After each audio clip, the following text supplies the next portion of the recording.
Gandang araw mga bata, ang ating pag-aaralan ay Filipino, na pagsusunod-sunod ang mga salita batay sa alpabeto, unang dalawang letra ng salita. Handa ka na ba? Mula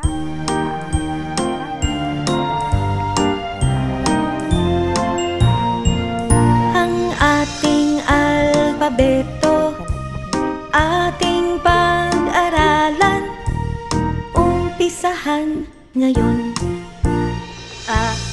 Aso, bola, cactus, daga, eroplano, french fries, gatas, hipon, ilaw, jeepney, keso, lamok, medyas, noo, okra, pato, quezon, rosas, sisiw, tigre, ubas, Venus, watawat, xylophone, yoyo, zebra, ngipin, ating alpabeto, madaling pag-aralan, at huwag mong kakalimutan,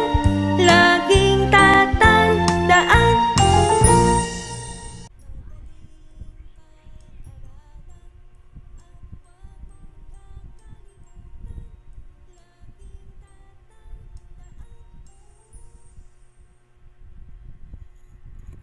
mahusay. Kinanta mo rin ba ito? Very good. Naman, basahin ang mga salita. Handa ka na ba? Mahusay. Basahin mo nga. Lapis. Mahusay. Mesa.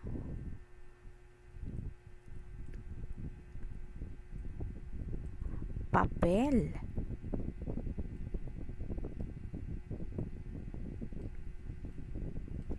Pisara. Mahusay. Walis. Mahusay.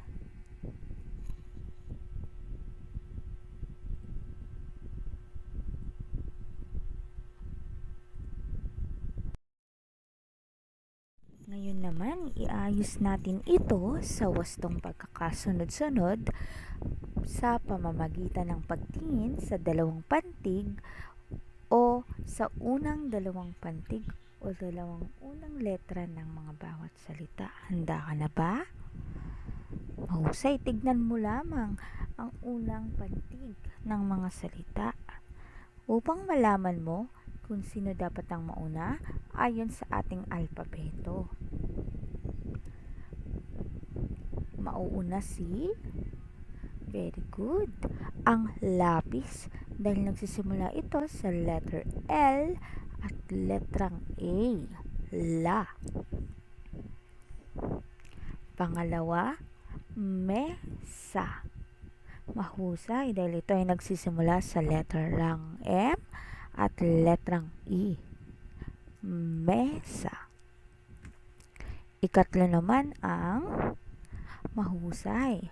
Papel. Papel.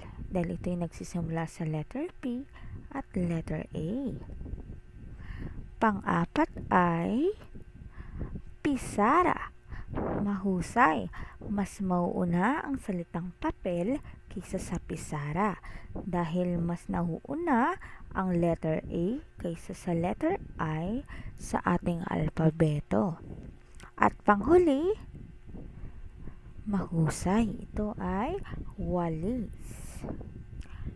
Dahil ang W ang pinakamalayo o pinakadulo sa mga letrang ibinigay ng ating halimbawa ayon sa alpabeto.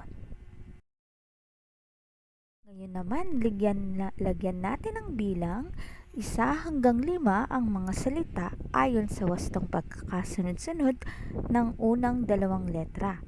Handa ka na ba? Mahusay. Sino kayang dapat mauna? Mahusay. Siyempre, ang letter B at letter A. Bahay. Bahay. Dahil nagsisimula ito sa letter B at sinundan ng titik na A. Sunod ay mahusay ang salitang damit dahil ito ay nagsisimula sa letter D na sinusundan ng letrang A. Ang pangatlo ay mahusay ang salitang medyas. Medyas dahil ito ay nagsisimula sa letter M kasunod ng letrang E. Medyas. Ang pang-apat natin ay mahusay ang salitang payong. Payong. Dahil ito ay nagsisimula sa titik na letter P at sinusundan ng letrang A.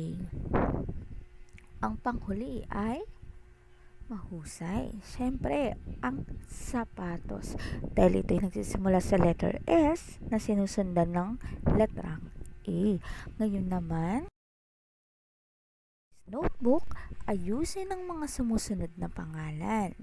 Lagyan mo ng bilang 1 hanggang 5 ang patlang ayon sa wastong pagkakasunod-sunod nito. Maraming salamat.